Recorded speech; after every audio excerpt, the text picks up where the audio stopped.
All right, Coach. The next Falcon that'll be bringing into the program in 2011-12 will be the first of two defensemen that you went out and recruited, and that being Connor Kucera out of Twin Lakes, Indiana. And Connor actually has a little bit of a better success rate, or at least a lot of good numbers in his prep program, being from Culver Academy, a very top-ranked prep academy in college hockey in the United States. Can you talk about from the origins that he comes from?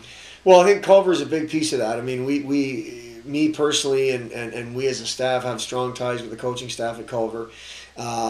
Connor actually has, with his family, has some ties through Culver with people at Bowling Green, and it's one of those recruiting situations where his name came across our desk, and we had seen him play at training camp in Des Moines, and when you have time to spend with Connor, he's a really impressive young man. Not just physically impressive, but he's very well spoken. He seems like he really has his act together, and he was a captain at Culver, and we feel like.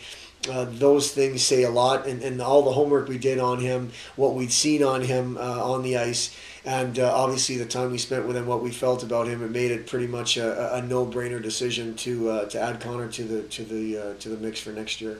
And he not only is a defenseman that brings a little bit of size at 6'1", 205, but maybe even more importantly, he's part of a defensive unit for a Des Moines Buccaneer team in the USHL that is currently 7-1-2. So he is definitely contributing to the success of that team. Yeah, exactly. I think you hit it on the head there. We don't expect Connor to run our power play necessarily, but we expect him to be extremely hard to play against. We expect him to be a great penalty killer. We expect him to defend well, and then whatever comes after that, we'll find out. Not to say we're not pigeonholing him to somebody that cannot play on the power play, because obviously we feel he's going to get those opportunities, but he's going to pride himself on defending and being physical and being that presence back there on the blue line.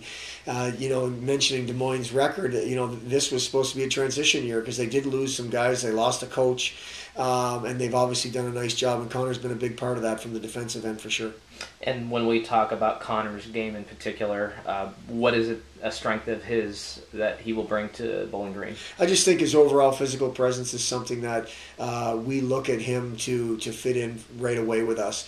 He's got a good, sharp, solid first pass from the whether it be transition from our defensive zone into the neutral zone and so on, or whether it be on the offensive blue line. He's a solid offensive defenseman, but the strength is his physical presence. I mean, he likes to get after people. He finishes his checks. He's a big, strong young guy. So that's something that I think will catch people's eye right away with Connor, is that he is somebody that's physical and hard to play against.